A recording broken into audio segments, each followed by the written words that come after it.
বাংলাদেশে যদি আমরা গতানুগতিক রাজনীতির কথা বলি, ছাত্র সংগঠনগুলোর রাজনীতি হচ্ছে এক প্রকার প্রেশার গ্রুপ হিসেবে কাজ করা। বাংলাদেশের রাজনীতিতে বেশ কথা বলতে গেলে ধ্বংসাত্মক কার্যক্রমে তাদের ভূমিকা আমরা দেখতে অভ্যস্ত। গত 16 বছরে আমরা একটা নমুনা দেখতে পেয়েছি। এখন মুক্ত চর্চার একটা পরিবেশে, মুক্ত রাজনীতির একটা পরিবেশে, এই স্বাধীন বাংলাদেশে নতুন একটা পর্যায়ে এসে আমরা ছাত্র রাজনীতির একটি অবিস্মরণীয় বাঁকের সম্মুখীন হয়েছি, যেখানে আমরা দেখতে পাচ্ছি ছাত্র রাজনীতি ছাত্রদের জন্য ধ্বংসাত্মক কার্যক্রম বাদেও যে তারা আরও অনেক কাজে ভূমিকা রাখতে পারে সমাজে, সেই জিনিসগুলো আমরা দেখতে পাচ্ছি।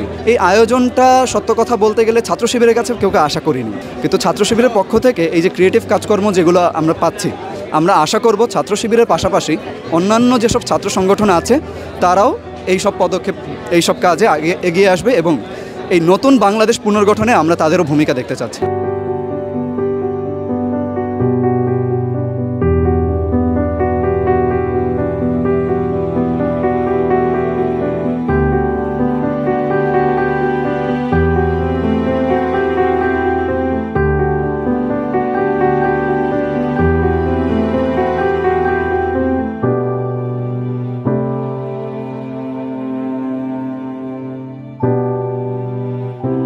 অনেক কিছু দেখেছি, তার মধ্যে ছিল এই যে বিভিন্ন চিত্র, বিভিন্ন সায়েন্টিফিকলি যারা ইতিহাসে ভূমিকা রেখেছিল তাদের আমরা বিভিন্ন কন্ট্রিবিউট আমরা দেখেছি এখানে।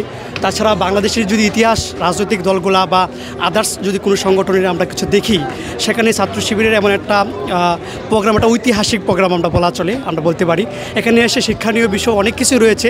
তারা শুধু সায়েন্সের স্টুডেন্টদের জন্যই না, বাংলাদেশের সকল ধরনের স্টুডেন্টদের জন্য এখানে শিক্ষণীয় বিষয় ছিল। এবং একটু পরে শুনেছি আমরা আরেকটি আয়োজন হবে, তা হলো সাংস্কৃতিক অনুষ্ঠান, যেটা বাংলাদেশের সংস্কৃতিকে এগিয়ে নেওয়ার জন্য অনেক গুরুত্বপূর্ণ ভূমিকা পালন করবে বলে আমি মনে করি।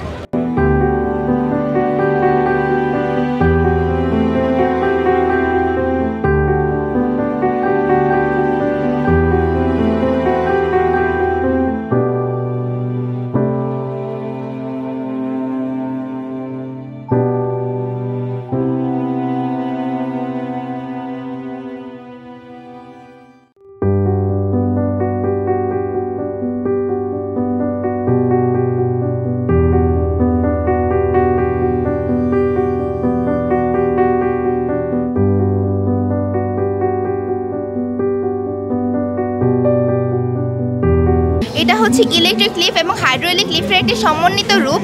হাইড্রোলিক লিফট হচ্ছে এমন একটি প্রসেস, যে প্রসেসের মাধ্যমে কোনো তরল কিংবা কোনো বায়বীয় পদার্থকে ভ্যাকুয়াম এবং প্রেশার প্লেটের মাধ্যমে একটা ভারী বস্তুকে উপরে কিংবা নিচে ওঠানামা করানো যায়।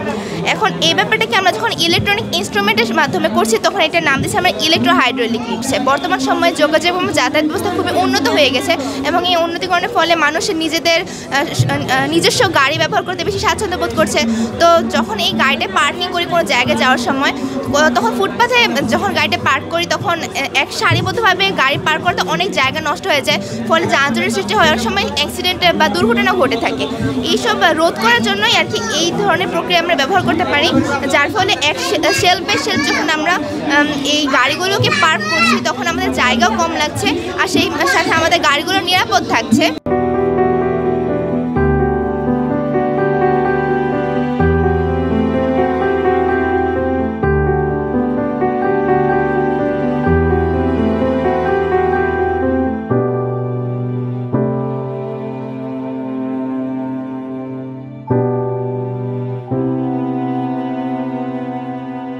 হুইল চেয়ারের আপনার কোনো প্যারালাইসিস পেশেন্ট উঠান, তাহলে সেটা অন্য কেউ ক্যারি করতে হয়, অন্য একজনের উপর ডিপেন্ডেবল আর কি।